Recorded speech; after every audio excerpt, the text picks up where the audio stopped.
Thank you for tuning in. This is DJ Bob Fresh from SegaShiro.com, the Sega resource, and today we're looking at Rush Rush Rally Racing. This is an independently released Dreamcast game. It was released by Senile Team and Red Spot Games.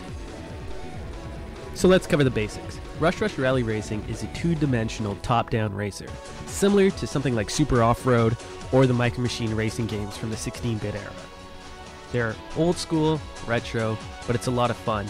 Except this game definitely brings some of the polish that we would expect from a Dreamcast title. For example, you can control this game using the original pad or the arcade stick. Both analog stick and the D-pad are enabled, so it's up to you. It actually includes VMU support, even VGA support, so you can actually take the Dreamcast, pop in this game, hook it up to a PC monitor, and the graphics will just pop off the screen that way. It even includes Rumble Pack support, so Senile Team and Red Spot Games have really gone above and beyond to deliver a full Dreamcast title. This type of care and dedication bled right into the packaging of the title.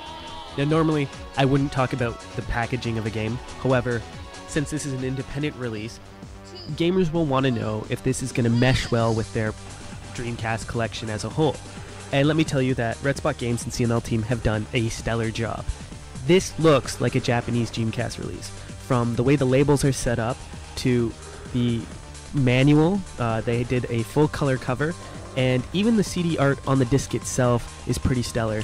It looks like original Dreamcast release. It'll mesh well in your collection, and it just shows the care and effort that the team put into this title when releasing it. There are four main gameplay modes in Rush Rush Rally Racing. The first and most obvious one is Grand Prix. This is the single player portion of the game. You sort of jump into the tracks, you select your car, there's one of 5 that you can choose from, each have their own attributes, and you race through the different tracks against the AI. Much of Rush Rush Rally Racing relies on trial and error gameplay. Now the control, once you get the hang of it, feels nice. There's an incredibly steep learning curve for this title, and this will turn off a lot of gamers. It's retro tough. Now this problem could have been alleviated somewhat if there was a time trial mode where you could practice the tracks continually. As it stands, the only way to kind of get through the different tracks and unlock them is through Grand Prix mode.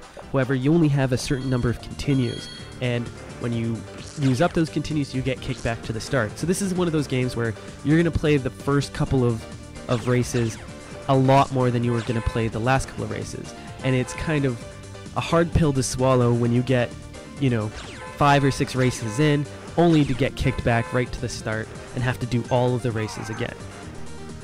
Now, if you're a gamer that was weaned on the NES and the Master System, this won't even faze you. However, many other gamers will find this at best challenging, at worst frustrating.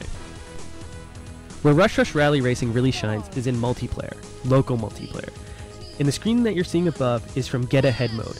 And this gameplay style is similar to Tokyo Extreme Racing, if you remember that title, where essentially you race on the screen, and the whole idea is to get ahead of your opponent and knock them off the screen. And when you do that, you win. And you essentially make your way through the track doing this start and stop style of gameplay. I had a lot of fun playing this with a buddy. The races get hectic, you're pushing at each other, and it really can get quite silly and quite fun. It's straight up, it's pretty easy. Because you're not going against the AI, you never feel cheated. Versus mode is straight up multiplayer. You can play up to 4 people racing through the Grand Prix tracks. You select your track beforehand.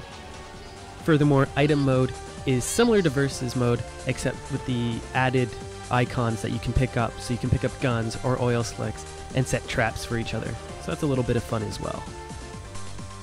Now, if you're a gamer that relishes a challenge, this game also features online leaderboards. So essentially, as you're playing through Grand Prix mode, you'll get codes that you can enter online, and then Red Spot Games will show you your ranking in terms of other game players. So for people that really want to get into this game, unlock the various achievement points that they've kind of included in the title stealthily, that's there for you.